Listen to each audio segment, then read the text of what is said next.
So I think like the first activity started perhaps down here. Who'd know this information a lot better would be Buck and Dylan. But there was for sure activity in here, and it was pretty clear because this thing was just every day it was going up a little bit each day, which is like real good bullish accumulation stuff. Like if you start seeing that kind of activity again, that's a tell for sure that a big player is accumulating a bunch of coins. And so then those were the two main things: was this triple bottom, this pump off these lows, this double bottom, and then this accumulation. And then here on January 6th, RH says like, I'm gonna come fight for your rights, and then the whole market got super bullish on that idea.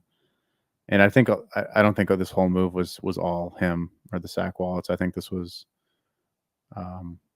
the market as well following through. And then some of the biggest sacrificers decided to nuke the price up here. But things just chugged along, and then we were in Vegas, and this was March 8th, and we got that big pump on PulseX, and that got sold down pretty hard. That PulseX pump, I think, got it to near SAC rate, I think. And so then, that was enough for some people to just get out. They just wanted to get out. And so this has just been a capitulation of people that are like, again, wanted to get off the bus. There haven't seen too much activity since. There was a little bit of buying that happened here, test buys and stuff. And, the SAC wallets were wise not to just like pump money back in and to let this thing retrace. It's better for the longer term health of the chart. This is all still structurally sound up and to the right. On the log chart, on the linear chart, it doesn't look as good. It looks pretty flat. But this is what a TA guy wants to see, is they want to see this flat price action with higher lows and higher highs to build up for like a bigger move. Potentially like up here to the top of this channel. These happen quick. You could see the same type of channel on PulseX pulse ratio, where it spent, a long time down here, and then it got above. And so then like, what happens next for this one is you expand, and you can go up into these levels now, and you break into a whole new territory, create a new channel up here. And so Pulse could get to the top of its channel as well, if you're using that as a comparison. You can get up into these levels up here and flip this previous resistance as a support somewhere out here.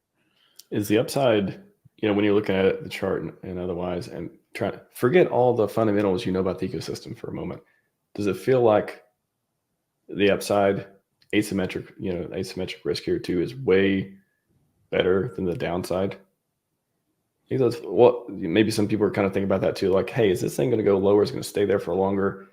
What is the chances that's going to happen versus, we go into a new channel, like we go up and, start making higher lows and stuff. Well, just technically here on the daily, you got a bullish cross here on the MACD. You got deep green bars. So technically this is all good for upside continuation. RSI, double bottom, higher low on the bottom here, and up on a positive slope. It recovered the 30 level. So that's good. And then volatility is starting to increase a little bit from being really low. And a big break of this pennant in either direction should increase volatility. So volatility is just kind of like getting ping-ponged around, like in squeezing or coiling up before a big break of volatility. And then that's usually where you get, can't like big candles that surprise people. Like, you wake up one day and you get this kind of a candle. Like this would shock everybody. If you just woke up one day and you had something like this, like, and the volatility was through the roof. Like, not saying this is going to happen, just that this is like the reality of how this stuff sometimes works. Like Axis has done this before, where you wake up one day and it did a $45,000 candle in an hour.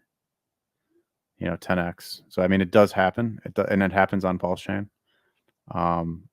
There's no reason why that Pulse chart can't see big moves it's still, you know, only a $34 million liquidity pool. So $17 million in DAI, you double it, you double it again, you double it again. Pretty soon, if you put $100 million into this asset, I mean, it can send the price up like 8x. So that's kind of like where we're at, is we need about $100 million to flow in to get an 8 to 10x out of this puppy. And but you know, these things take time, and so yeah, we're looking for like a slow grind higher, but we're getting all the technical indicators to say that, hey, we're at least going to see some sort of a break soon. We got the bullish cross on the MACD, RSI is on a positive slope. It's going to come up here and test. It's going to come up here and test this resistance line. Hopefully, it'll probably get rejected right away and then come through and break and go. And then this same for the volatility. Hopefully, we'll get a nice spike out when it does that. And then yeah, and then you know, technically the ecosystem looks good. You know, not ignoring fundamentals. You know. So you know, there's so much there. I mean, there's so much. Again, if anyone's been watching the channel or watching you for a long time too, I feel like both of us, along with everyone who's been around actually talking about it for a long time, we've covered everything, right? Like is there any? I feel like there's so many different verticals to like say, wow, this thing is super bullish. Wow, this thing is super good. Hey, we have this thing. This thing's getting built. You know, we got a founder, a line for glory, like all this stuff. It's just the information is there. I just want to tell people that too. If the first time you're watching this, or you're kind of confused, or you're just like not sure, or whatever, the information is out there. Like we can tell you the picture, show our perspective and stuff like that. It's up to you to make the decisions and see what you want to do, what kind of risk tolerance you have or otherwise. But there's a reason we're up here talking about this, creating content, you know, drawing squiggly lines on the chart and stuff too. I mean, again, we all believe there's something there, and we've seen it before. We hope to see something even greater at scale in a bigger ecosystem too, like we have now with PulseChain. So it would be fair to say you're bullish on PulseChain Access Live. No, for sure. And Brennan's right. If you're an RHMax, you're going to make it. And the reason is because the dude's got a proven track record, you know, and he was prepared for every single possible scenario before he launched Hex, like legally and financially.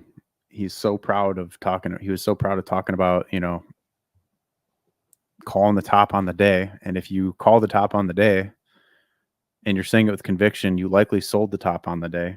You know, no evidence, you know, I don't have any evidence to prove that, but so the dude's super well funded, you know, OG Bitcoiner with good principles that probably did hold for a decade or more, that, you know, can fund his own ecosystem. You know, he said you can catch him. I know you go back and watch RH videos, you know, he's came back and said multiple times that he doesn't need anybody, that he's got enough money to make it happen. You know, it's more about it's more about the humans getting on board and believing in it. You know, believing in the shared fiction of this particular money system in PulseChain.